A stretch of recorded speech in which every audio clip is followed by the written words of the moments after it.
Good afternoon, all. Good afternoon, ma'am. Good afternoon, ma'am. Good afternoon, ma'am.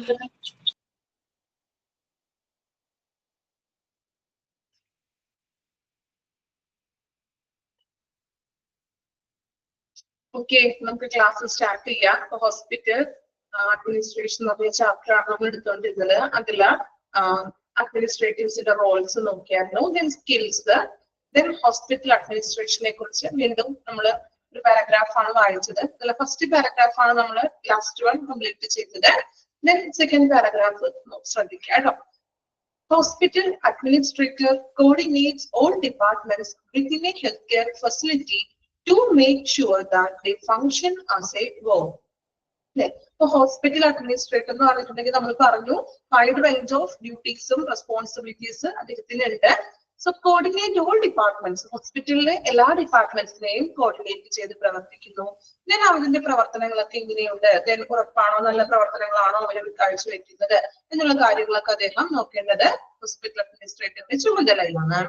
Their proficiency is needed to execute, plan, organize, direct and monitor outcomes of medical and health service.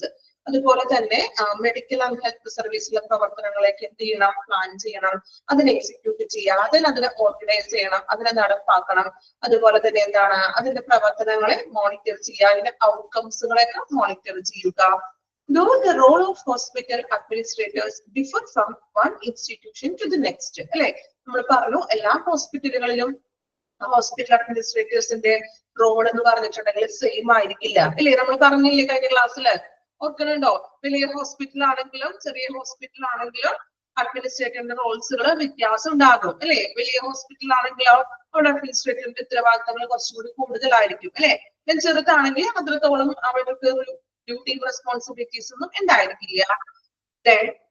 അപ്പൊ duties most often include എന്തൊക്കെയാണ് most main ആയിട്ടുള്ള hospital അഡ്മിനിസ്ട്രേറ്റേഴ്സിന്റെ duties എന്നാണ് താഴെ പറയുന്നത്. പോയിന്റ്സുകളാണ്, മനസ്സിലാക്കി വായിക്കണം. Serving as contact among governing boards, medical staff and department heads.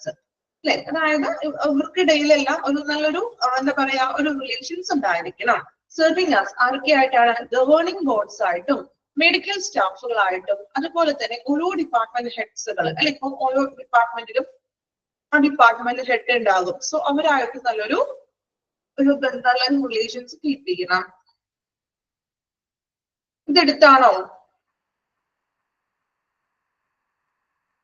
പറഞ്ഞായിരുന്നു കഴിഞ്ഞ ക്ലാസ്സിൽ, വായിച്ചോ പോയിന്റ്സുകള്?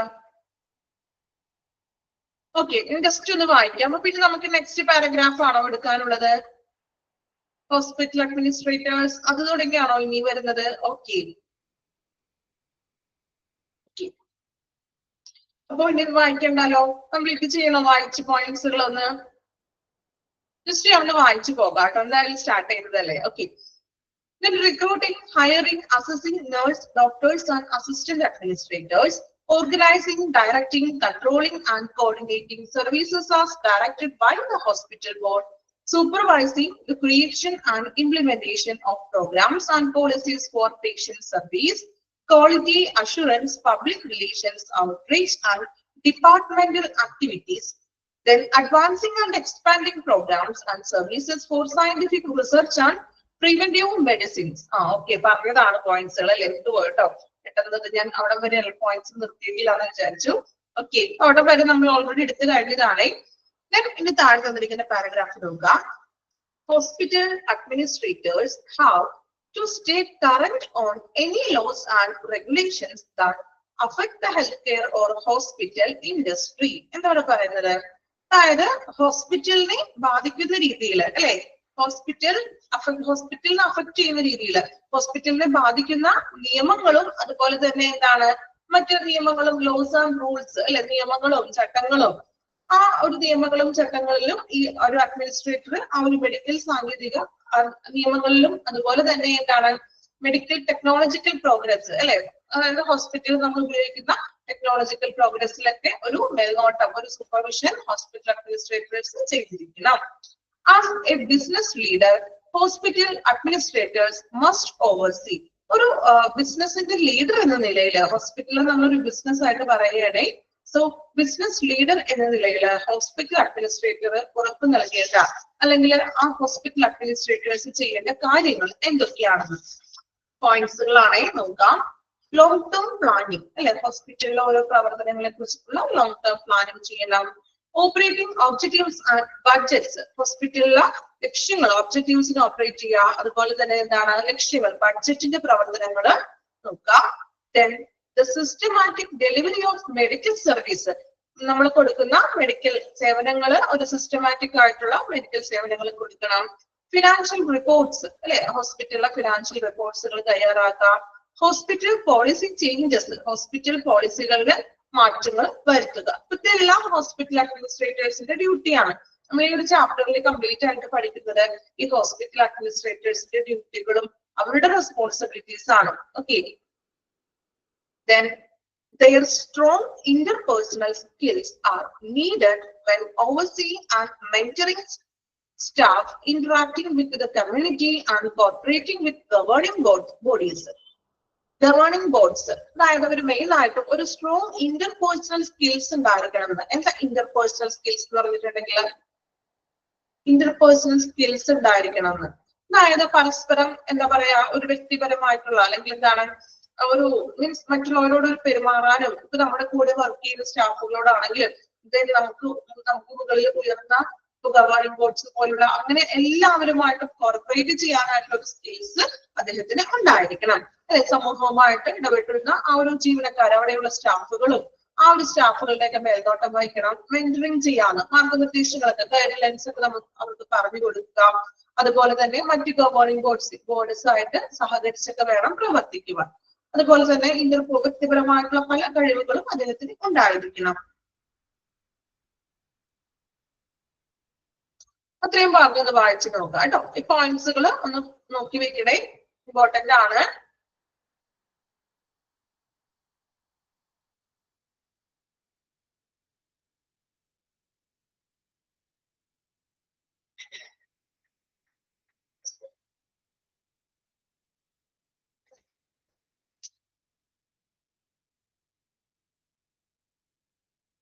ഈ ചാപ്റ്ററിൽ നിങ്ങൾക്ക് ഒരുപാട് ഡീറ്റെയിൽ ആയിട്ടൊന്നും പഠിക്കാനില്ല. എല്ലാം ചെറിയ ചെറിയ പോയിന്റ്സുകളാണ്, എല്ലാം പോയിന്റ് വൈസ് ആണ് തന്നിരിക്കുന്നത്. അപ്പൊ പഠിക്കാനും എളുപ്പമാണ്. നിങ്ങൾക്ക് ഒരുപാട് എന്താ പറയാ എസ്സേ പോലൊന്നും എഴുതിയിട്ടൊന്നും ഇല്ല അല്ലെ, അങ്ങനെ കാണുമ്പോൾ തന്നെ നിങ്ങൾക്ക് പഠിക്കാനും ബുദ്ധിമുട്ടായിരിക്കും. ഇത് എന്താണ് ചെറിയ പോയിന്റ്സുകളായിട്ടാണ് നിങ്ങൾക്ക് തന്നിരിക്കുന്നത്. അപ്പൊ അത് ആ സിമ്പിൾ ആയിട്ടുള്ള പോയിന്റ്സുകൾ അതുപോലെ തന്നെ നിങ്ങൾ പഠിച്ചു വെക്കാം. കാരണം വളരെ ഷോർട്ട് ആക്കിയിട്ടാണ് തന്നിരിക്കുന്നത്. അതിന് ഡീറ്റെയിൽ ആയിട്ടൊന്നും പഠിക്കാനില്ല. എന്താണോ തന്നിരിക്കുന്ന പോയിന്റ്സുകൾ അത് അതുപോലെ തന്നെ നിങ്ങൾ പഠിക്കാം.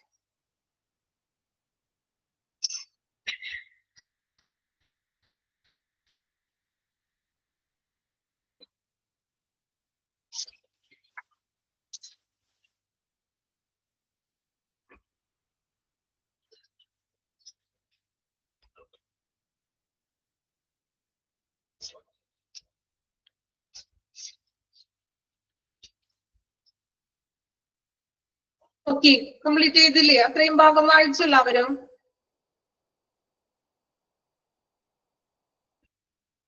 Okay, then hospital administrator jobs, വീണ്ടും ജോബിനെ കുറിച്ചാണ് പറയുന്നത് അദ്ദേഹത്തിന്റെ. In beside to hospitals which may range from small community hospital to massive multi-hospital system, these healthcare administrators may also work for, അല്ലെ നമ്മൾ പറഞ്ഞു ചെറിയൊരു കമ്മ്യൂണിറ്റി ഹോസ്പിറ്റൽ മുതൽ വലിയൊരു മാസീവ് ആയിട്ടുള്ള വലിയൊരു ഹോസ്പിറ്റൽ, മൾട്ടി ഹോസ്പിറ്റൽ സിസ്റ്റം പോലുള്ള ആ ഒരു സംവിധാനങ്ങൾക്ക് പുറമെ, ഹോസ്പിറ്റലുകൾക്ക് പുറമെ താഴെ കുറെ ജോബ് കൂടി അദ്ദേഹം ചെയ്യുന്നുണ്ട്. അതായത് ഹോസ്പിറ്റലിൽ ചെയ്യുന്ന ആ ഒരു വർക്കുകൾക്ക് പുറമെ വരുന്ന മറ്റു വർക്കുകളാണ് താഴെ പറയുന്നത്. എന്തൊക്കെയാണ് അദ്ദേഹത്തിന്റെ ജോബ് ഡ്യൂട്ടീസ് അല്ലെങ്കിൽ ജോബ്സ് എന്ന് വേണമെങ്കിൽ പറയാം. അദ്ദേഹം ചെയ്യുന്ന വർക്കുകൾ എന്തൊക്കെയാണ്? ഈ പോയിന്റ്സുകൾ അതുപോലെ തന്നെ പഠിക്കണം. അതിന്റെ സ്പെഷ്യൽ ഡീറ്റെയിൽസ് ആയിട്ട് ഒന്നും പഠിക്കാനില്ല. ആ മെയിൻ പോയിന്റ്സുകളാണ് തന്നിരിക്കുന്നത്. അദ്ദേഹത്തിന്റെ വർക്കുകളാണ്. റീഹാബിലിറ്റേഷൻ ഫെസിലിറ്റീസ്, അല്ലെ, റീഹാബിലിറ്റേഷൻ ഫെസിലിറ്റീസ് പഠിച്ചിട്ടില്ലേ നിങ്ങൾ? എക്സാമ്പിൾ ഏതാ റീഹാബിലിറ്റേഷന്? പഠിച്ചിട്ടുണ്ടല്ലോ റീഹാബിലിറ്റേഷൻ എക്സാമ്പിള്. ഏത് എക്സാമ്പിൾ റീഹാബിലിറ്റേഷൻ സർവീസസിന്? ഫിസിയോതെറാപ്പി പഠിച്ചിട്ടുണ്ടോ? എവിടെയെങ്കിലും ഓർക്കാനുണ്ടോ പഠിച്ചതായിട്ട്? ഓക്കെ, Then അപ്പൊ റീഹാബിലിറ്റേഷൻ ഫെസിലിറ്റീസ്, അതുപോലെ ambulatory care centres, out patient ബേസിസിലുള്ള പരിചരണങ്ങള്, group medical practices, hospice. Hospice എന്ന് പറഞ്ഞാൽ എന്താണ്? അഭയ കേന്ദ്രങ്ങൾ പോലുള്ള, പാലിയേറ്റീവ് പോലുള്ളത്. Out patient care facilities, physician officers, residential care facilities, home health care, managed care organisations. ഇത്രയും അദ്ദേഹത്തിന് ആ ഒരു ഹോസ്പിറ്റലിന് പുറമെ അദ്ദേഹത്തിന്റെ ജോബാണ്, വർക്കാണ്, എന്തൊക്കെയാണ് ചെയ്യുന്നതെന്ന്. ആ പോയിന്റ്സുകൾ സൈഡിൽ ഒന്ന് നോട്ട് ചെയ്ത് വെക്കാം കേട്ടോ. പോയിന്റ്സുകൾ അതുപോലെ തന്നെ പഠിക്കാം. Then hospital administrators at larger facilities may work in specific clinical areas like cardiology, surgery, neurology, obstetrics and nephrology. എന്നിവിടെ പറയുന്നത്, അതായത് ഇപ്പൊ വലിയ ലാർജ് സൈസ്ഡ് ആയിട്ടുള്ള ഹോസ്പിറ്റലിലൊക്കെ ആണെങ്കിൽ അഡ്മിനിസ്ട്രേറ്റർമാർക്ക് ഈ പറയുന്ന മേഖലകളിൽ അവർക്ക് ജോലി വർക്ക് ചെയ്യുന്നത്.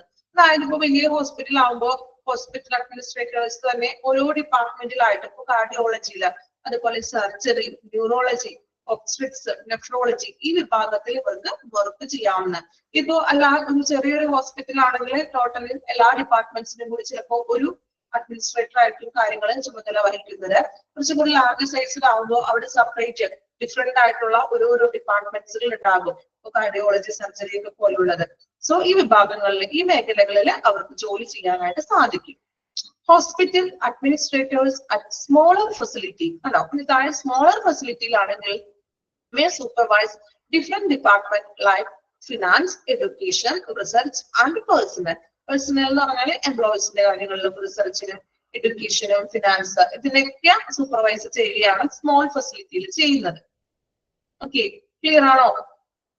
പോയിന്റ്സുകളാണ്, ഒന്ന് വായിച്ചു നോക്കുക കേട്ടോ. Hospital administrator jobs. ഈ പോയിന്റ്സുകൾ അതുപോലെ തന്നെ പറഞ്ഞു പോകാനുള്ളൂ, കാരണം അതിന്റെ ഡീറ്റെയിൽ ആയിട്ടൊന്നുമില്ല. എന്താണോ അദ്ദേഹത്തിന്റെ ജോബുകള്, അദ്ദേഹത്തിന്റെ റെസ്പോൺസിബിലിറ്റീസ്, അത് മാത്രമാണ് പറയുന്നത് കേട്ടോ.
വായിച്ചെല്ലാവരും കംപ്ലീറ്റ് ചെയ്തോ?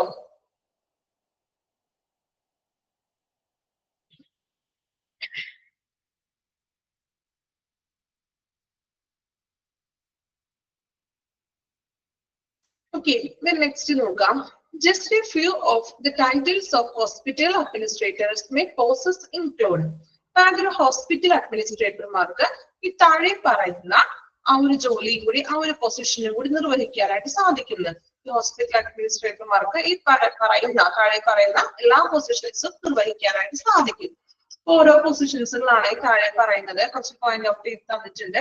സോ ഒരു ഹോസ്പിറ്റൽ അഡ്മിനിസ്ട്രേറ്റർക്ക് ഈ പറയുന്ന പൊസിഷനിലും കൂടി നിർവഹിക്കാനായിട്ട് സാധിക്കുന്നു. ഫസ്റ്റ് പൊസിഷൻ എന്ന് പറയുന്നത് president, chief executive officer, CEO. Then Chief Operating Officer, COO, Chief Operating Officer, Chief Financial Officer, CFO. അപ്പൊ ഈ പൊസിഷനൊക്കെ ഇദ്ദേഹത്തിന് നിർവഹിക്കാനായിട്ട് സാധിക്കും. അപ്പൊ നിങ്ങൾ ആദ്യത്തെ 3 ഒന്ന് നോട്ട് ചെയ്ത് വെക്കുക കേട്ടോ, കാരണം എക്സാമിന് ഫുൾ ഫോം ആയിട്ട് ചോദിക്കാറുണ്ട്. ഫസ്റ്റത്തെ 3 ഒന്ന് ഇമ്പോർട്ടന്റ് ആണ്, മാർക്ക് ചെയ്ത് വെക്കുക, ഒന്ന് ടിക്ക് ചെയ്ത് വെച്ചേക്ക് കേട്ടോ.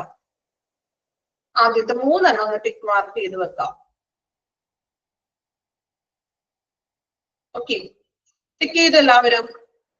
എക്സ്പാൻഡഡ് ഫോമിൽ ചോദിക്കോട്ടോ അത് എക്സാമിന്. CEO, COO, CFO.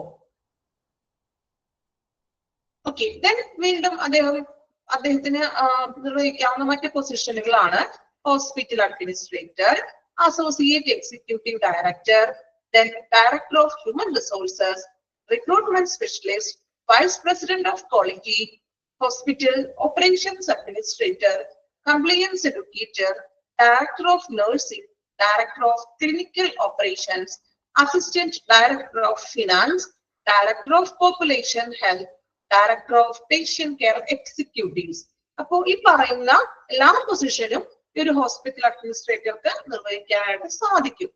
ഓക്കെ, അപ്പൊ ഫസ്റ്റത്തെ 3 പഠിച്ചു വെക്കണം. ബാക്കി പൊസിഷൻസുകൾ ഒന്ന് വായിച്ചത് മനസ്സിലാക്കി വെക്കാം. ഓക്കെ, വായിച്ചു നോക്കുക കേട്ടോ. പൊസിഷൻസുകൾ ഏതൊക്കെയാണ് അദ്ദേഹത്തിന് നിർവഹിക്കാൻ പറ്റുന്ന പൊസിഷൻസുകൾ. ഫസ്റ്റ് 3 ടിക്ക് ചെയ്തിട്ടുണ്ട്, ഇമ്പോർട്ടന്റ് ആണ്.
വായിച്ചു നോക്കിയോ പേരുകള് ഏതൊക്കെയാണ് ആ പൊസിഷൻസുകള്?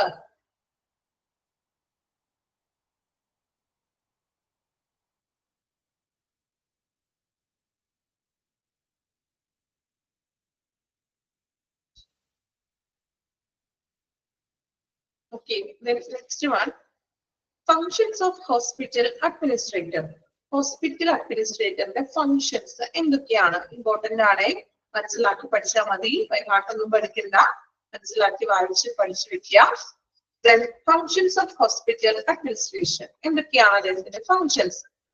Human resource functions, hospital operations, public relation functions, hospital പ്രവർത്തനങ്ങള്, അതുപോലെ തന്നെ പൊതുവായിട്ടുള്ള പബ്ലിക് റിലേഷൻ ഫങ്ഷൻസുകള്.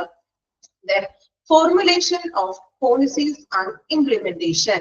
പോളിസികളൊക്കെ തയ്യാറാക്കുക, അതിനെ ഇംപ്ലിമെന്റ് ചെയ്യണം, നടപ്പിലാക്കുക. Ensure compliance with laws, rules, regulations and ethics. അതുപോലെ തന്നെ എന്താണ്? ലോസും റൂൾസും റെഗുലേഷൻസും എത്തിക്സും ഇതെല്ലാം കൃത്യമായിട്ട് പാലിക്കുന്നുണ്ടോ, അത് നിയമപരമായിട്ട് അതെല്ലാം കൃത്യമായിട്ട് പാലിക്കുന്നുണ്ടോ എന്നുള്ളത് നോക്കണം. അതുപോലെ തന്നെ എന്താണ്? The hospital administrator is accountable to make sure that hospital is abiding by government rules and whether all the statutory needs are met. എന്താണ് പറയുന്നത്? അതായത് ഹോസ്പിറ്റലില് ഗവൺമെന്റ് റൂൾസ് പാലിക്കുന്നുണ്ടോ എന്ന് ഉറപ്പുവരുത്തുക. അതായത് ഗവൺമെന്റിന്റെ ആയിട്ടുള്ള റൂൾസ് ആൻഡ് റെഗുലേഷൻസുകളൊക്കെ ഉണ്ടല്ലോ, അത് കൃത്യമായിട്ട് ഹോസ്പിറ്റലിൽ നടപ്പാക്കുന്നുണ്ടോ, അവരത് അബൈഡിങ് പാലിക്കുന്നുണ്ടോ എന്ന് ഉറപ്പുവരുത്തുക. Has the responsibility to supervise all the activities in the hospital. ഹോസ്പിറ്റലിൽ നടക്കുന്ന എല്ലാ പ്രവർത്തനങ്ങളെയും എന്ത് വേണം? സൂപ്പർവൈസ് ചെയ്യണം, മേൽനോട്ടം വഹിക്കണം. Should make sure that all staffs are aware of hospital mission, vision and objectives. ഹോസ്പിറ്റലിലെ എല്ലാ സ്റ്റാഫുകൾക്കും ഹോസ്പിറ്റലിന്റെ വിഷനും അതുപോലെ ഒബ്ജക്റ്റീവ്സ് അല്ലെ, ലക്ഷ്യങ്ങള്, അതിന്റെ ദൗത്യങ്ങള്, ഇതിനെല്ലാം മനസ്സിലാക്കിയിട്ടാണോ അവര് പ്രവർത്തിക്കുന്നത് എന്ന് ഉറപ്പുവരുത്തുക. എല്ലാ ജീവനക്കാരും അവർക്ക് അവയർനെസ് ഉണ്ട്, അവർ ബോധവാന്മാരാണ്. ഹോസ്പിറ്റലിലെ ലക്ഷ്യങ്ങളും ഇതിനു വേണ്ടി തന്നെയാണോ, ശരിയായിട്ടുള്ള രീതിയിലാണോ അവർ പ്രവർത്തിക്കുന്നതെന്ന് ഉറപ്പുവരുത്തുക. Then carry out all management decision in hospital. എല്ലാ തീരുമാനങ്ങളും, മാനേജ്മെന്റിന്റെ തീരുമാനങ്ങളെല്ലാം അതുപോലെ തന്നെ നടപ്പിലാക്കുക. Then is accountable for good employer-employee relations. ഹോസ്പിറ്റലില് എംപ്ലോയറും തമ്മിൽ മാനേജ്മെന്റും അതുപോലെ മറ്റു സ്റ്റാഫുകളും തമ്മിൽ നല്ലൊരു റിലേഷൻ കീപ്പ് ചെയ്യാനായിട്ട് അദ്ദേഹം ശ്രമിക്കുക. Then works attentively with other executives in the hospital like medical superintendent, nursing superintendent, അതുപോലെ തന്നെ മെഡിക്കൽ സൂപ്രണ്ടും അവരായിട്ട് എക്സിക്യൂട്ടീവ്സ് ഒക്കെ ആയിട്ട് നല്ലൊരു റിലേഷൻസ് കീപ്പ് ചെയ്യണം. നല്ല രീതിയിൽ അവരായിട്ട് കോർപ്പറേറ്റ് ചെയ്തിട്ട് പ്രവർത്തിക്കുക. Make sure that all department functions in a smooth and efficient manner. ഹോസ്പിറ്റലിലെ എല്ലാ ഡിപ്പാർട്ട്മെന്റിന്റെയും പ്രവർത്തനങ്ങള് സ്മൂത്ത് ആയിട്ടും എഫിഷ്യന്റ് ആയിട്ടും കാര്യക്ഷമമായിട്ടും നല്ല രീതിയിൽ നടക്കുന്നുണ്ടെന്ന് ഉറപ്പുവരുത്തണം. Act as an official representative of the hospital. ഹോസ്പിറ്റലിലെ എന്താണ് ഒരു ഒഫീഷ്യൽ ഔദ്യോഗിക പ്രതിനിധിയായിട്ട് നിലകൊള്ളുന്നതാണ് അല്ലെങ്കിൽ പ്രവർത്തിക്കുക. Submit annual report to governing body. Governing bodyക്ക് annual reports submit ചെയ്യണം. Then donate to devising annual budgets. Annual ബഡ്ജറ്റുകൾ തയ്യാറാക്കാനായിട്ട് ആസൂത്രണം ചെയ്യാവുന്ന ബഡ്ജറ്റ് തയ്യാറാക്കാനായിട്ട് പ്ലാനിങ്സും മറ്റും തയ്യാറാക്കുക. ഇത്രയുമാണ് ഒരു ഹോസ്പിറ്റൽ അഡ്മിനിസ്ട്രേറ്റേഴ്സിന്റെ ഫങ്ഷൻസ് എന്ന് പറയുന്നത്. പോയിന്റ്സുകള് ക്ലിയർ ആണല്ലോ? ക്ലിയർ ആണോ പോയിന്റ്സുകള്? നിങ്ങൾക്ക് വായിച്ചിട്ടുണ്ടെങ്കിൽ മനസ്സിലാക്കാവുന്ന സിമ്പിൾ ആയിട്ട് തന്നെ എഴുതിയിരിക്കുന്നത്. ഒരുപാട് എന്താ പറയാ കഷ്ടപ്പെടാത്ത വാക്കുകളോ ഡീറ്റെയിൽ ആയിട്ടൊന്നും എഴുതിയിട്ടില്ല. വളരെ ഷോർട്ട് ആക്കിയിട്ടാണ് പോയിന്റ്സുകൾ തന്നിരിക്കുന്നത്. ആണോ വായിച്ചിട്ട്? യെസ്, ഇവിടെ ഉണ്ടോ ക്ലാസ്സിൽ എല്ലാവരും? ഞാൻ പറഞ്ഞു പോയിന്റ്സുകളാണ്. ചിലപ്പോ ഇങ്ങനെ മിസ് ഇങ്ങനെ പറഞ്ഞുകൊണ്ടിരിക്കും, ചിലപ്പോ നിങ്ങൾക്ക് അധികം, കാരണം ഇത് ഈ പോയിന്റ്സുകൾ നമുക്ക് ആ ഒരു രീതിയിൽ തന്നെ നമുക്ക് പറയാനുള്ളൂ, പഠിക്കാനുള്ളൂ. അതിൽ കൂടുതലായിട്ട് എക്സാമ്പിൾ വെച്ച് പറയാനോ അല്ലാതെ ഇതിന്റെ അപ്പുറം കൂടുതലായിട്ടൊന്നും പറയാനായിട്ട് ഈ ഒരു ചാപ്റ്ററിൽ നമുക്കില്ല. കാരണം റെസ്പോൺസിബിലിറ്റീസ് ആണ്. അത് നമ്മളുടേതായ രീതിയിൽ നമുക്ക് മാറ്റി പറയാൻ പറ്റില്ല. അവരുടെ ഡ്യൂട്ടി എന്താണോ അത് നമ്മൾ കൃത്യമായിട്ട് അതുപോലെ തന്നെ വായിച്ച് പഠിക്കണം. ഓക്കെ, അപ്പൊ കുറച്ച് ബോറിംഗ് ഒക്കെ തോന്നിയേക്കാം. നിങ്ങൾ കഴിഞ്ഞ ക്ലാസ്സിൽ പറഞ്ഞു അല്ലെ, കുറച്ച് ബോറിംഗ് ഒക്കെ ചാപ്റ്ററിന്റെയാണ് കേട്ടോ. എന്താ നമുക്ക് കൂടുതൽ ഡീറ്റെയിൽസ് ആയിട്ടൊന്നും പറയാനൊന്നുമില്ല. മെയിൻ പോയിന്റ്സുകൾ മാത്രമേ ഉള്ളൂ. അത് അതുപോലെ തന്നെ വായിച്ച് പഠിക്കാനാണ് നിങ്ങളുടെ ഡ്യൂട്ടി. ഓക്കെ, വായിച്ചു നോക്കാം കേട്ടോ. ഫങ്ഷൻസ് വായിച്ചു നോക്കാം. ഓരോന്നും മനസ്സിലാക്കി വായിച്ചു വെക്കാം. ഓക്കെ, ബൈഹാർട്ട് ചെയ്യാനായിട്ട് ചെറിയ ചെറിയ പോയിന്റ്സ് ഒക്കെ ആണെങ്കിൽ നിങ്ങൾ ബൈഹാർട്ട് ചെയ്യാം. ബാക്കി ഒരുപാട് പോയിന്റ്സുകളൊക്കെ വരുമ്പോൾ എന്ത് ചെയ്യുക, അത് നിങ്ങൾ നമ്മളുടേതായ രീതിയിൽ അതിനെ മനസ്സിലാക്കി പഠിക്കാം. മലയാളത്തിലാണെങ്കിൽ മലയാളത്തിൽ മനസ്സിലാക്കി വെക്കാം. ക്വസ്റ്റ്യൻ പേപ്പറിൽ നമുക്ക് ഓപ്ഷൻ കാണുമ്പോൾ മനസ്സിലാവില്ലേ? അറ്റ്ലീസ്റ്റ് 5 പ്രാവശ്യം വായിച്ച ഒരാൾക്ക് ക്ലാസ് ആ ഒരു കേട്ടൊരു ഓർമ്മ വെച്ചിട്ട് നമുക്ക് അറ്റൻഡ് ചെയ്യാനായിട്ട് പറ്റും. തീർച്ചയായിട്ടും വരും. കഴിഞ്ഞ എക്സാമുകൾക്ക് പല ക്വസ്റ്റ്യൻസുകളും നിങ്ങൾക്ക് അങ്ങനെ അറ്റൻഡ് ചെയ്യാൻ പറ്റിയിട്ടുണ്ട്. ഏതെങ്കിലും ഒരു ക്വസ്റ്റ്യൻ അറ്റൻഡ് ചെയ്യാൻ പറ്റിയിട്ടില്ലേ? പറ്റിയിട്ടുണ്ടോ? ഏതെങ്കിലും ഒരു ക്വസ്റ്റ്യൻ നമ്മൾ പഠിക്കാതെ നമ്മൾ സ്കിപ്പ് ചെയ്ത ഭാഗത്ത് നിങ്ങൾക്ക് എന്തായാലും അറ്റൻഡ് ചെയ്യാൻ പറ്റിയിട്ടുണ്ടാവും. ക്ലാസ് കേട്ട ഒരു ഓർമ്മ വെച്ചിട്ടായിരിക്കും അത്, അല്ലെ? ഓക്കെ, അപ്പൊ അതുപോലെ മാക്സിമം പഠിക്കാം. നിങ്ങൾ പഠിക്കാൻ പറ്റിയില്ല എന്നെങ്കിലും ഇപ്പോ ചില കാര്യങ്ങൾ നിങ്ങൾക്ക് ചിലപ്പോൾ ടഫാണ് അല്ലെങ്കിൽ ബോറായിട്ട് തോന്നിയേക്കാം ചില ചാപ്റ്റേഴ്സുകൾ. സോ നിങ്ങൾ സ്കിപ്പ് ചെയ്യാണ്ടിരിക്കാം. നമ്മുടെ ഒരു ടെൻഡൻസിയാണ് സ്കിപ്പ് ചെയ്യാന്നുള്ളത്. എനിക്ക് പഠിച്ചാൽ കിട്ടില്ല എന്നുള്ള ഒരു ടെൻഡൻസിയാണ്. സോ അങ്ങനെ സ്കിപ്പ് ചെയ്യാനായിട്ട് നിങ്ങൾക്ക് ടെൻഡൻസി വരുന്ന ഭാഗങ്ങൾ ഒന്ന് മാർക്ക് ചെയ്തെന്ന് വെച്ചേക്കാം. ഓക്കെ, ഒരു ടിപ്പായിട്ട് ഞാൻ പറയുന്നത്, നിങ്ങൾക്ക് പഠിക്കാനായിട്ട് ഇരിക്കുമ്പോൾ ചില കാര്യങ്ങൾ എത്ര പഠിച്ചാലും എനിക്കത് തലയിൽ കയറില്ല എന്ന് കരുതി നമ്മൾ എന്ത് ചെയ്യും, നമ്മൾ സ്കിപ്പ് ചെയ്യും. സോ അങ്ങനെ തോന്നുന്ന ഭാഗങ്ങൾ ഒരു സ്റ്റാർ മാർക്ക് ചെയ്ത് വെച്ചേക്കും. ഒന്ന് ഏതെങ്കിലും നിങ്ങൾക്ക് മനസ്സിലാവുന്ന രീതിയിൽ എല്ലാം ഒരേ മാർക്ക് തന്നെ ചെയ്യണം കേട്ടോ. നമ്മൾ ഏതെങ്കിലും ചാപ്റ്ററുകൾ എടുക്കുമ്പോൾ പഠിക്കുമ്പോൾ ഇതുപോലെ ബുദ്ധിമുട്ടുള്ള ഭാഗങ്ങൾ ഒട്ടും തന്നെ പറ്റുന്നില്ല എന്നുണ്ടെങ്കിൽ എന്ത് ചെയ്യുക, ഒന്ന് സ്റ്റാർ മാർക്ക് ചെയ്ത് വെക്കാം. ദെൻ മാർക്ക് ചെയ്തോടെ വെക്കാനല്ല, എക്സാമിന് ലാസ്റ്റ് നിങ്ങൾ റിവിഷനൊക്കെ ചെയ്ത് തനിയെ പഠിക്കുമ്പോൾ ലാസ്റ്റ് ആ മാർക്ക് ചെയ്ത ഭാഗങ്ങൾ ഒന്ന് വായിച്ചാൽ മതി. ഒരു പ്രാവശ്യം നിങ്ങൾ എക്സാമിനെ പഠിക്കുന്നതിന് തൊട്ട് മുൻപായിട്ട് എല്ലാ കാര്യങ്ങളും പഠിച്ചിട്ട് കഴിഞ്ഞ് ഓരോ ചാപ്റ്ററുകളൊക്കെ പഠിച്ചു കഴിഞ്ഞതിന് ശേഷം നമ്മൾ ഈ സ്റ്റാർ മാർക്ക് ചെയ്തത് ഒരു പ്രാവശ്യം വായിക്കാം.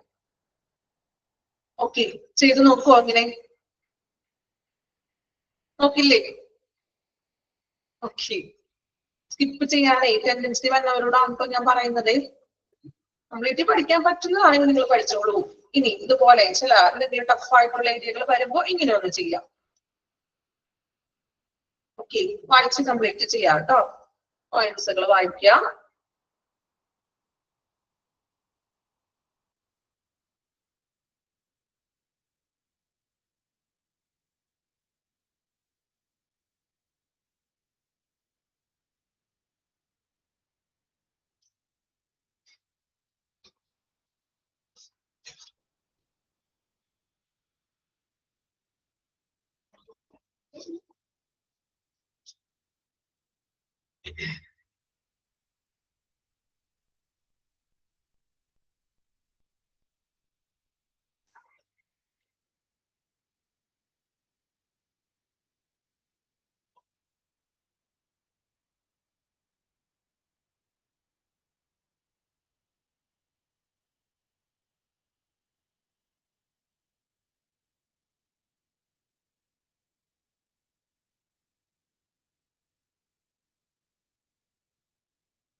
അബൈഡിംഗ് വെച്ചിട്ടുണ്ടെങ്കിൽ അനുസരിക്കുക, നമ്മളത് പാലിക്കുക എന്നുള്ളൊരു മീനിങ് ആണ് കേട്ടോ. ഗവൺമെന്റിന്റെ റൂൾസ് ഒക്കെ നമ്മൾ പാലിക്കണം, പാലിക്കുന്നുണ്ടോ എന്ന് ഉറപ്പുവരുത്തുക.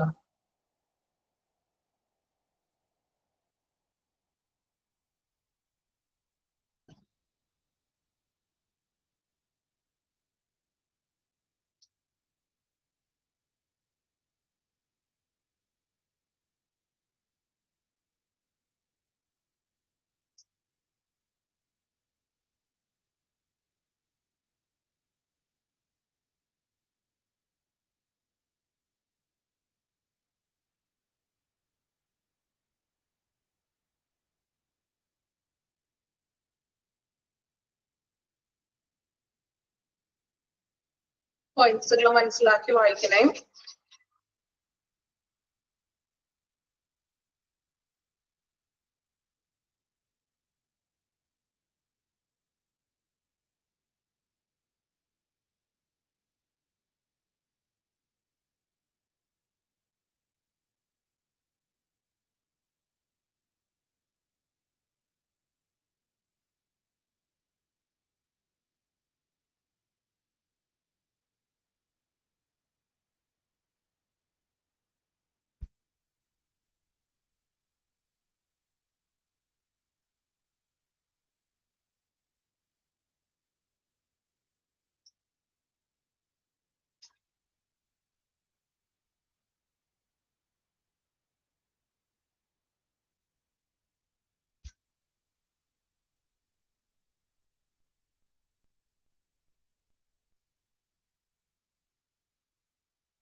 കംപ്ലീറ്റ് ചെയ്തു എല്ലാവരും? ഓക്കെ, ഇനി നെക്സ്റ്റ് നോക്കാം. Characteristics of an effective hospital administrator. ഒരു ഇഫക്റ്റീവ് ആയിട്ടുള്ള ഒരു ഹോസ്പിറ്റൽ അഡ്മിനിസ്ട്രേറ്ററുടെ ക്യാരക്ടറിസ്റ്റിക്സ് എന്തൊക്കെയാണ്? ഇമ്പോർട്ടന്റ് ആണ്, മാർക്ക് ചെയ്ത് വെക്കുക. സവിശേഷതകൾ, പ്രത്യേകതകൾ എന്തൊക്കെയാണ്? Characteristics of an effective hospital administrator points ആണ് നോക്കാം. Must show competency at work, അല്ലെ, ജോലിയിൽ നല്ലൊരു കഴിവ് പ്രകടിപ്പിച്ചിരിക്കണം.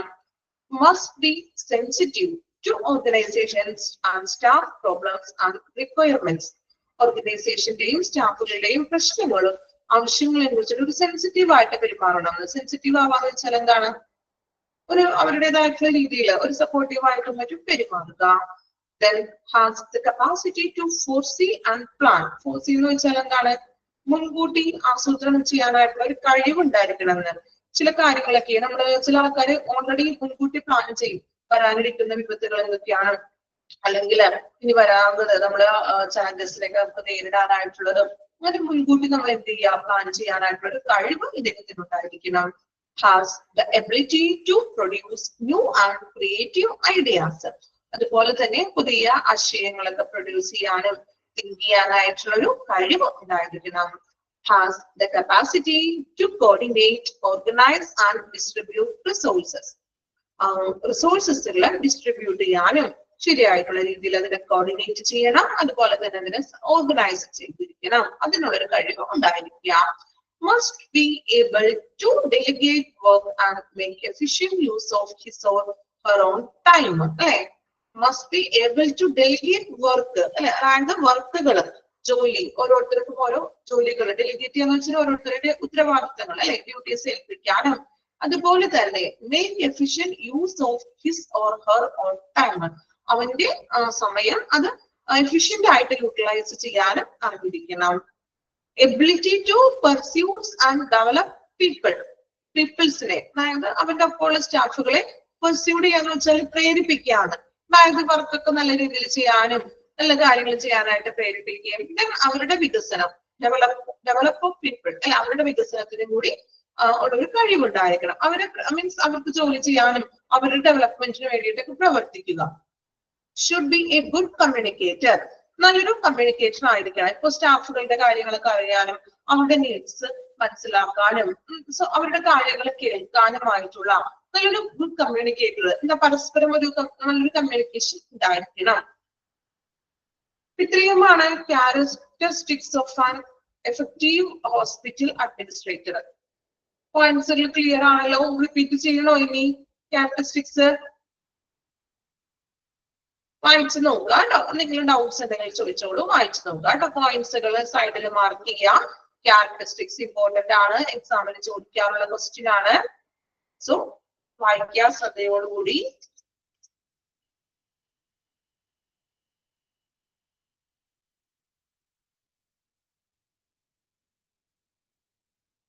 അതായത് സെക്കൻഡ് പോയിന്റ് ആണ് പറഞ്ഞത്.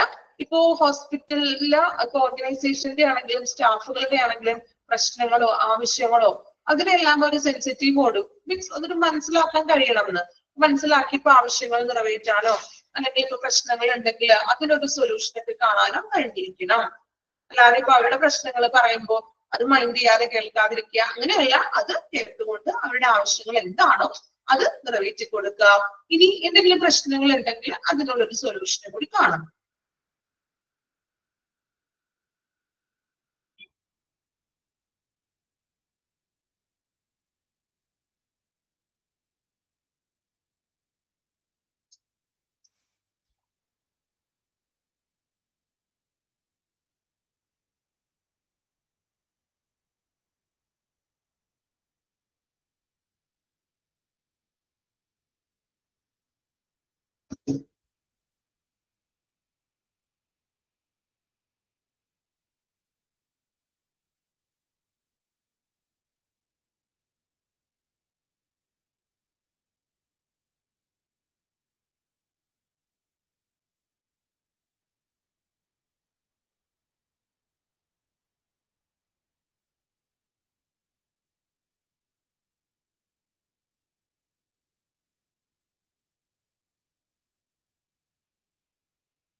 വായിച്ചു നോക്കാം കേട്ടോ. ക്യാരക്ടറിസ്റ്റിക്സ് കംപ്ലീറ്റ് ചെയ്തോ?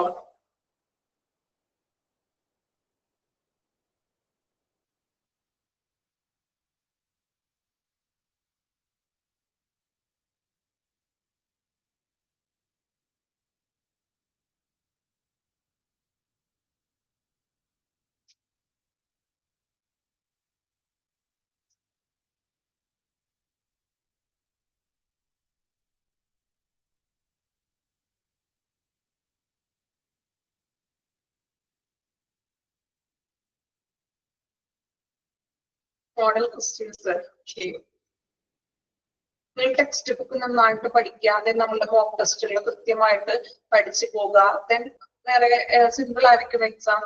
എന്താ പറയാ, വേറെ എക്സ്ട്രാ പുറത്തുനിന്ന് വേറെ ഒരു ക്വസ്റ്റ്യൻ ഉണ്ടാവില്ല. നമ്മളുടെ ടെക്സ്റ്റ് ബുക്ക് നോക്കുക, ദെൻ മോക്ക് ടെസ്റ്റ് ഒക്കെ നന്നായിട്ട് പഠിക്കാം. ഓക്കെ, അത്രയും നിങ്ങൾ നിങ്ങളുടെ ഭാഗത്ത് നിന്ന് ഭംഗിയായിട്ട് ചെയ്തോളൂ. എക്സാമുകൾ പോയിരിക്കും. ഫസ്റ്റ് എക്സാം ഒക്കെ അറ്റൻഡ് ചെയ്തതല്ലേ, വലിയ ബുദ്ധിമുട്ടൊന്നും ഉണ്ടായിരുന്നില്ലല്ലോ. അതുപോലെ തന്നെ നമ്മളുടെ ടെക്സ്റ്റും മോക്ക് ടെസ്റ്റ് ഒക്കെ നന്നായിട്ട് പഠിക്കാം കേട്ടോ.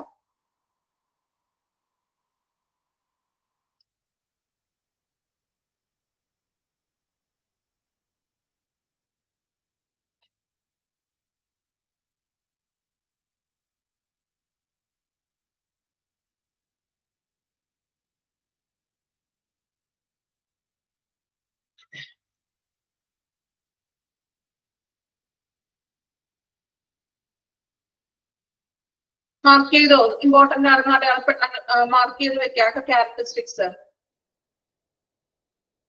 ഓക്കെ, ക്ലിയർ ആണല്ലോ? വായിച്ച് കംപ്ലീറ്റ് ചെയ്തില്ല എല്ലാവരും?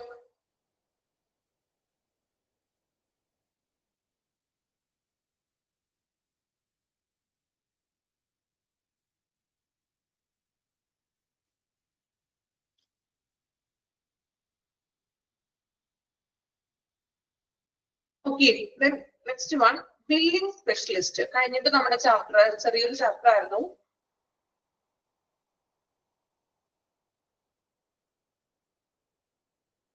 ഓക്കെ, നോക്കാം. Billing specialist. ബില്ലിംഗ് സ്പെഷ്യലിസ്റ്റിന് തന്നെ നമുക്ക് എന്ത് വിളിക്കാം?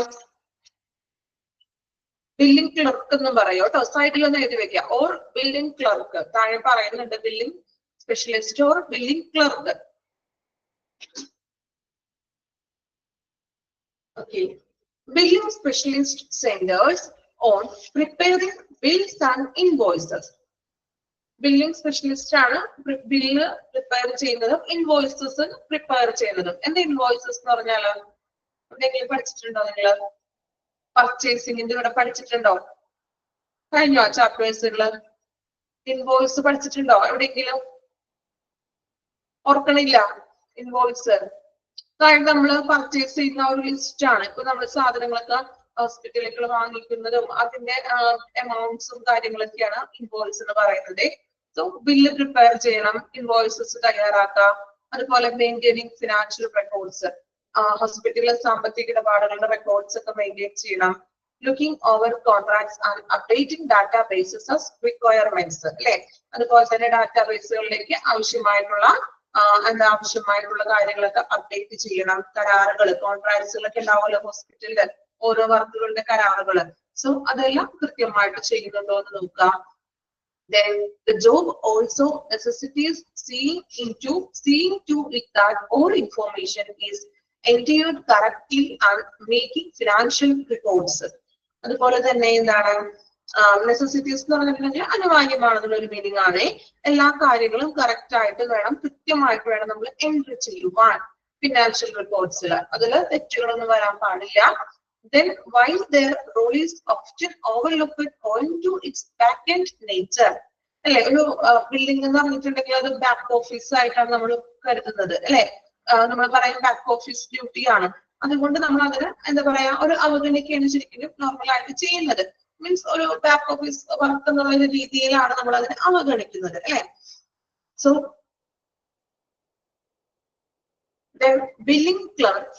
billing clerk provide valuable support to clinicians in the support providers to get paid for services needed. പക്ഷെ നമ്മൾ ഈ ഒരു ബാക്ക് ഓഫീസ് എന്നുള്ള രീതിയിൽ ബില്ലിങ്ങിനെ നമ്മൾ പലപ്പോഴും അവഗണിക്കുകയാണ് ചെയ്യുന്നത്. എങ്കിലും ഈ ബില്ലിംഗ് സ്റ്റാഫുകൾ അല്ലെങ്കിൽ ബില്ലിംഗ് ക്ലർക്ക് ഒരു ക്ലിനീഷ്യൻസിന് വാല്യുബിൾ ആയിട്ടുള്ള സപ്പോർട്ടാണ് ശരിക്കും അവർ പ്രൊവൈഡ് ചെയ്യുന്നത്. They are expected to understand the claims submission and reimbursement protocols for both government and private insurers. എന്താണ് പറയുന്നത്? അതായത് ഇപ്പോ they are expected to understand the claim submission and reimbursement. Reimbursement എന്ന് പറഞ്ഞിട്ടുണ്ടെങ്കിൽ ഇപ്പോ തിരിച്ചടവുകളും അതുപോലെ തന്നെ ഇപ്പോ പണം നമ്മളിപ്പോ ഹോസ്പിറ്റലിൽ ഇപ്പോ ക്ലെയിംസും ഇൻഷുറൻസ് അങ്ങനെയുള്ള കാര്യങ്ങളൊക്കെ ഉണ്ടല്ലോ. ആ ഒരു കാര്യങ്ങളൊക്കെ ചിലവാക്കിയ ആ ഒരു പണത്തിന്റെ ഇപ്പൊ തിരിച്ചു കിട്ടുന്നതോ അല്ലെങ്കിൽ അതിനെ മനസ്സിലാക്കാനോ അങ്ങനെയുള്ള കാര്യങ്ങളൊക്കെ ചെയ്യുന്നത് ഈ ബില്ലിംഗ് സ്പെഷ്യലിസ്റ്റ് ആണ് അല്ലെങ്കിൽ ബില്ലിംഗ് ക്ലർക്ക് ആണെന്ന്. Then clerk also offer important insight into a hospital or clinic's compliance efforts and responsibilities. അതുപോലെ തന്നെ ഹോസ്പിറ്റല് അല്ലെങ്കിൽ ക്ലിനിക്കുകൾ അവര് പാലിക്കേണ്ടതായിട്ടുള്ള അവിടുത്തെ കുറച്ച് കാര്യങ്ങളും ഉത്തരവാദിത്തങ്ങളെ കുറിച്ചിട്ടുള്ള ഒരു പ്രധാന ഒരു ഇൻസൈറ്റ്. മീൻസ് അവരുടെ നമ്മൾക്കിപ്പോ ഫിനാൻഷ്യൽ ആയിട്ട് ചെയ്യേണ്ട കാര്യങ്ങൾ എന്തൊക്കെയാണ് എന്നുള്ള കാര്യങ്ങളൊക്കെ അവര് ക്ലർക്കുകൾക്കും മറ്റും കാര്യങ്ങളൊക്കെ പറഞ്ഞ് മനസ്സിലാക്കി കൊടുക്കുന്നു. ഇതാണ് ബില്ലിംഗ് ക്ലർക്കിന്റെ ഡ്യൂട്ടി എന്ന് പറഞ്ഞിട്ടുണ്ടെങ്കിൽ. ബിൽസും കാര്യങ്ങളും തയ്യാറാക്കുന്നതിന് പുറമെ എന്താണ് ക്ലിനീഷ്യന്മാർ അവരെ ഹെൽപ്പ് ചെയ്യുന്നു. പിന്നെ അതുപോലെ ബില്ലിംഗ്സിന്റെ കാര്യങ്ങളും മറ്റും മെഡിക്കൽ ഫിനാൻഷ്യൽ റെക്കോർഡ്സുകളും മറ്റും ക്ലിയർ ആയിട്ട് ചെയ്യുന്നത് ബില്ലിംഗ് ക്ലർക്കാണ്. സോ അവർ നമ്മളൊരു ബാക്ക് ഓഫീസ് ആയിട്ടാണ് പരിഗണിക്കുന്നത്. എങ്കിലും അവരുടെ എന്താ റെസ്പോൺസിബിലിറ്റിയും ഡ്യൂട്ടീസും വളരെ വലുതാണ്. ഓക്കെ, ഫസ്റ്റ് സെന്റൻസ് ഒന്ന് അണ്ടർലൈൻ ചെയ്ത് വെച്ചോളൂ കേട്ടോ. First sentence billing specialist centers on preparing bills and invoices, maintaining financial records, looking over contracts and updating databases as requirements. ഇവിടെ വരെ ഒന്ന് അണ്ടർലൈൻ ചെയ്തേക്കും. ഓക്കെ, ഒരു പ്രാവശ്യം ഒന്ന് വായിച്ചു നോക്കുക കേട്ടോ.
കംപ്ലീറ്റ് ചെയ്തു എല്ലാവരും. ഇപ്പൊ നമ്മളുടെ ഈ ഒരു ചാപ്റ്റർ കംപ്ലീറ്റ് ആയിട്ടുണ്ട്. ഹോസ്പിറ്റൽ അഡ്മിനിസ്ട്രേഷൻ എന്നുള്ള ഒരു ചാപ്റ്റർ ആണ് നമ്മൾ എടുത്തത്. ജസ്റ്റ് ഒന്ന് നോക്കാം. ഹോസ്പിറ്റൽ അഡ്മിനിസ്ട്രേഷൻ വളരെ ചെറിയ ചാപ്റ്റർ ആണ്. റെസ്പോൺസിബിലിറ്റീസും ചെറിയ ചെറിയ പോയിന്റ്സുകളൊക്കെയാണ് മെയിൻ ആയിട്ട് നമ്മൾ ഇതിൽ പഠിച്ചത്. ജസ്റ്റ് ഒന്ന് വായിച്ചു നോക്കാം, ഒരു പ്രാവശ്യം ഒന്ന് വായിച്ചു നോക്കാം. നമുക്ക് ജസ്റ്റ് ഒന്ന് മെയിൻ ആയിട്ട് ഇമ്പോർട്ടന്റ് ആയിട്ടുള്ള പോയിന്റ്സുകൾ മാത്രം പറഞ്ഞു പോകാം. ഒരു പ്രാവശ്യം ഒന്ന് വായിക്കാം.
ഓക്കെ, നമുക്കൊന്ന് നോക്കാം കേട്ടോ. ഈ ചാപ്റ്ററിൽ ഇമ്പോർട്ടന്റ് ആയിട്ടുള്ള ജസ്റ്റ് ഒന്ന് ഓടിച്ചിട്ടൊന്ന് പറയുകയാണ്, ഡീറ്റെയിൽ ആയിട്ടൊന്നും വായിക്കുന്നില്ല.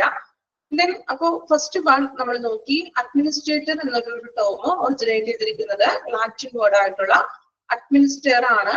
To care or to look after people to manage affairs നോക്കാം. ദെൻ പിന്നെ നമ്മൾ രണ്ട് ഡെഫിനേഷൻസ് ആണ് നോക്കിയത് അഡ്മിനിസ്ട്രേഷനെ കുറിച്ച്.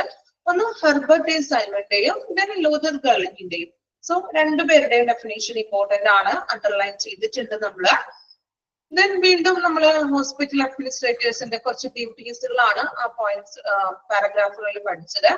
ദെൻ ഇമ്പോർട്ടൻസ് ആണ് elements of administration. POSDCORB നമ്മൾ പഠിച്ചു അല്ലെ. അഡ്മിനിസ്ട്രേഷന്റെ elements planning, organising, staffing, directing, coordinating, reporting, then budgeting. POSDCORB എന്നാണ് അതിനെ ഡിനോട്ട് ചെയ്യുന്നത്. സോ പോസ്റ്റ് കോർബില് ഓരോന്നും ഡിനോട്ട് ചെയ്യുന്നത് എന്തൊക്കെയാണെന്ന് കൃത്യമായിട്ട് പഠിക്കണം. എക്സാമിന് ചോദിക്കും. ദെൻ പ്ലാനിങ് എന്താണെന്ന് പഠിക്കണം, ഓർഗനൈസിങ്, സ്റ്റാഫിംഗ് എന്താണ്, ഡയറക്ടിങ് എന്താണ്, ഓരോ എലമെന്റ്സുകളും പഠിച്ചിരിക്കുക. പിന്നെ നമ്മൾ നോക്കിയത് റോൾസ് ആണ് അല്ലെ. അഡ്മിനിസ്ട്രേറ്റീവ് റോൾസുകൾ, interpersonal roles, informational roles, decisional roles. Then skills needed. ഒരു ഹോസ്പിറ്റൽ അഡ്മിനിസ്ട്രേറ്റർക്ക് ആവശ്യമായിട്ടുള്ള സ്കിൽസുകൾ, ടെക്നിക്കൽ സ്കിൽസ് ഉണ്ടായിരിക്കണം, ഹ്യൂമൻ സ്കിൽസ് വേണം, കൺസെപ്റ്റൽ സ്കിൽസ്. ഓക്കെ, വീണ്ടും നമ്മൾ ഹോസ്പിറ്റൽ അഡ്മിനിസ്ട്രേഷനെ കുറിച്ച് പറഞ്ഞു. അദ്ദേഹത്തിന്റെ കുറച്ച് ഡ്യൂട്ടീസും കാര്യങ്ങളൊക്കെയാണ് പറഞ്ഞത്. ദെൻ താഴെ കുറച്ച് പോയിന്റ്സുകൾ ഡ്യൂട്ടീസ് പറഞ്ഞിട്ടുണ്ട്.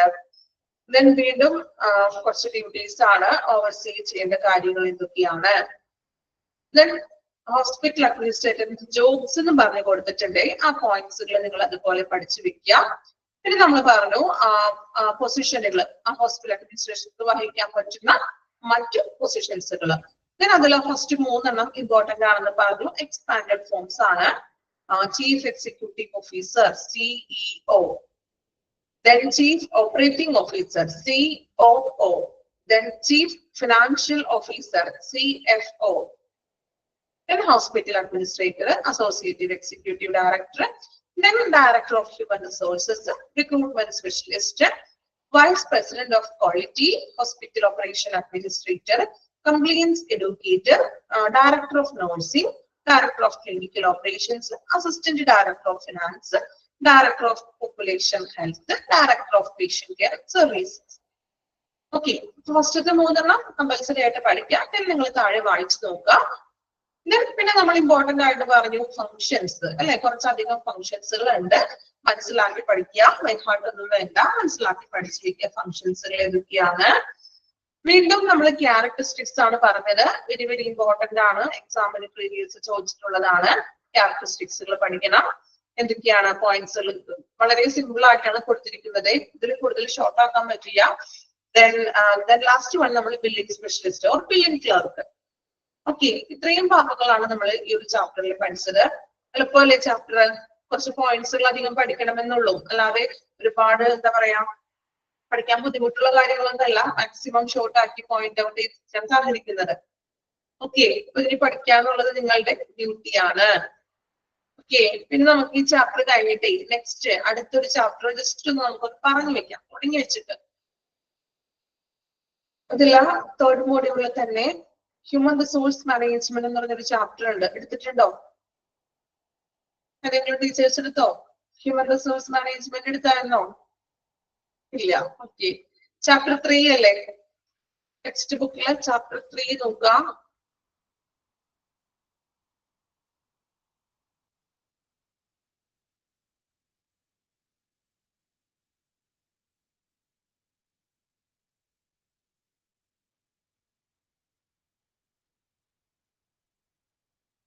ടെക്സ്റ്റ് ബുക്കിലെ ചാപ്റ്റർ 3 ആണോ എന്ന് നോക്കിയാൽ നിങ്ങൾ നിങ്ങളുടെ ടെക്സ്റ്റ് ബുക്കില് 3 ആണോ human resource management? Okay, text ബുക്കില് ആ ചാപ്റ്റർ ഒന്ന് എടുത്ത് വെക്കുക കേട്ടോ. ജസ്റ്റ് നമുക്കൊന്ന് സ്റ്റാർട്ട് ചെയ്ത് വെക്കുക, ഒരുപാടൊന്നും എടുക്കണില്ല.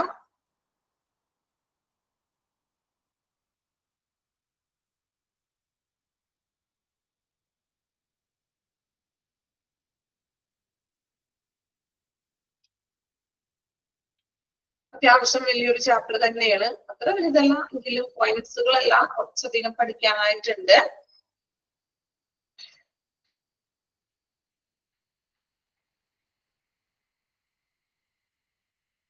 കൊമേഴ്സ്യൽ ബേസ് ഒക്കെ ഉള്ളവർക്കാണെങ്കിൽ കുറച്ചും കൂടി എളുപ്പമായിരിക്കും. അത് എല്ലാവർക്കും പഠിക്കാൻ പറ്റും കേട്ടോ. ഞാൻ കുറച്ചും കൂടി പറഞ്ഞതുള്ളേ.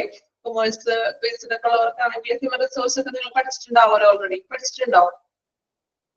കൊമേഴ്സ് ആര് പഠിച്ചിട്ടുണ്ടോ? ആരുമില്ല? കൊമേഴ്സ് എടുത്തിട്ടുള്ളവർ ആരുമില്ല? ഉണ്ട്. ഓക്കെ, അപ്പൊ അതിൽ കുറച്ച് കാര്യങ്ങളൊക്കെ അറിയാൻ പറ്റുമല്ലോ.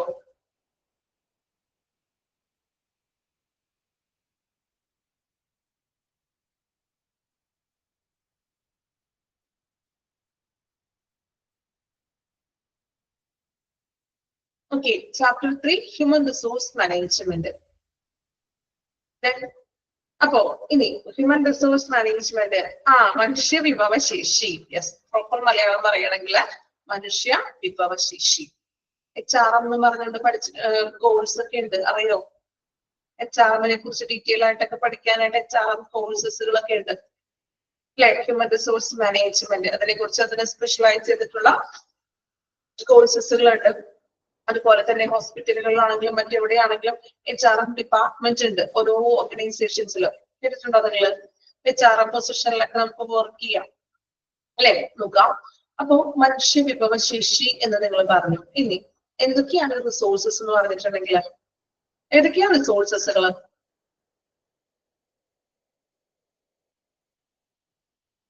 ഏതൊക്കെയാണ് റിസോഴ്സസുകൾ?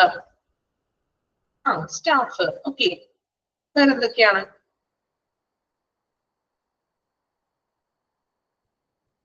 റിസോഴ്സസ് ചെറിയ ക്ലാസ്സിൽ നിങ്ങൾ പഠിച്ചിട്ടുണ്ടാവുമല്ലോ, സോഷ്യൽ സ്റ്റഡീസിലൊക്കെ ആയിരിക്കും നിങ്ങൾ പഠിച്ചിരിക്കുന്നത്. വിഭവങ്ങള് അല്ലെ? എന്തൊക്കെയാണ് വിഭവങ്ങള്, അല്ലെങ്കിൽ മനുഷ്യ വിഭവങ്ങള്, അല്ലെങ്കിൽ അല്ലെ നമ്മൾ പഠിച്ചിട്ടുണ്ടാവും. റിസോഴ്സസ് ഏതൊക്കെയാണ്? ഏതൊക്കെയാണ്? പെട്ടെന്ന് കമന്റ് ചെയ്തേ. ജസ്റ്റ് ആണെങ്കിൽ ജസ്റ്റ് ചെയ്തോളൂ, കുഴപ്പമില്ല.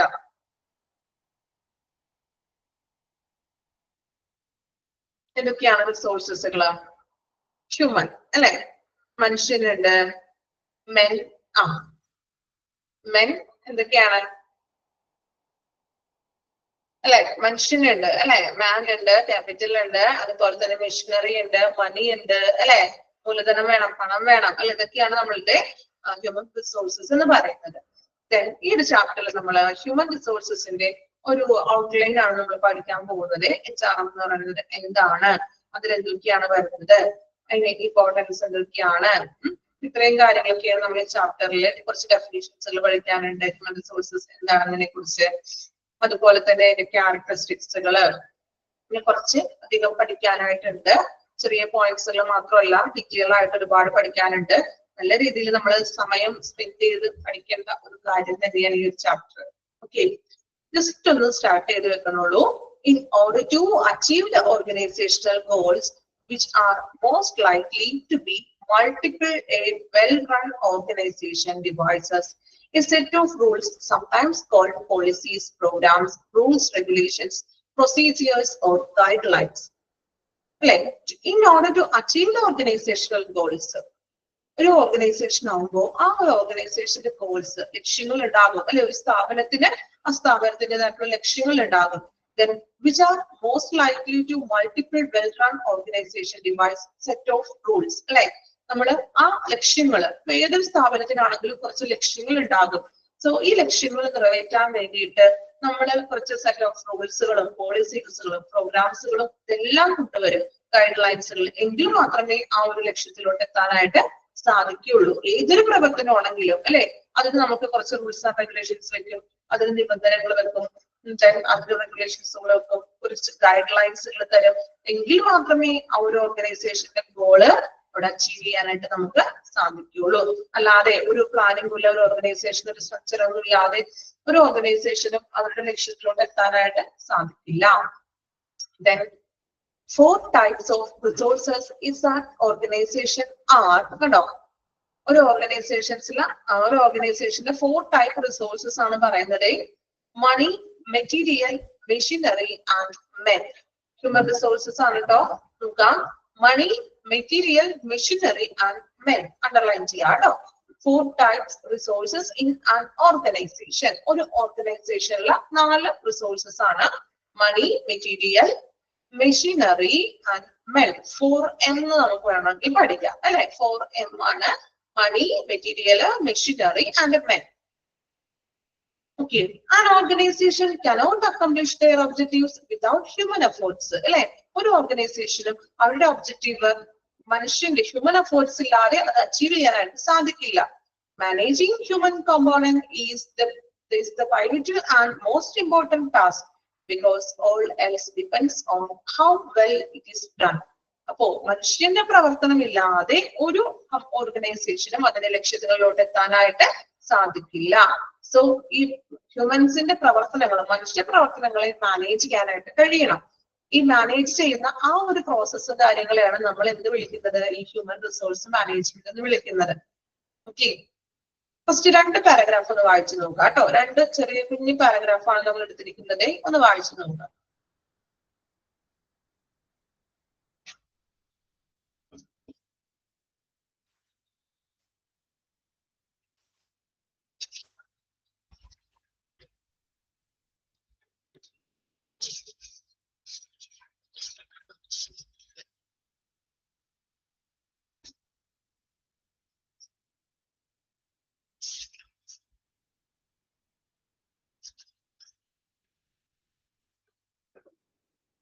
ഓക്കെ, വായിച്ചു എല്ലാവരും.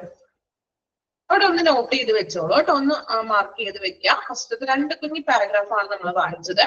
ദെൻ ഒന്ന് താഴെയുള്ളത് പറ്റുന്നവർ ഒന്ന് വായിച്ചിട്ട് വരിക. അടുത്ത ക്ലാസ്സിൽ നമുക്ക് ബാക്കി കണ്ടിന്യൂവേഷൻ എടുക്കാം. ഓക്കെ, 2 പാരഗ്രാഫ് മാത്രമാണ് നമ്മൾ പറഞ്ഞു വെച്ചേക്കുന്നത് കേട്ടോ. ഓക്കെ, അപ്പൊ അതുവരെ ഒന്ന് നോട്ട് ചെയ്ത് വെച്ചേക്കൂ. അടുത്ത ക്ലാസ്സിൽ നമുക്ക് അതിന്റെ ബാക്കി കണ്ടിന്യൂവേഷൻ എടുക്കാം. Okay, thank you all.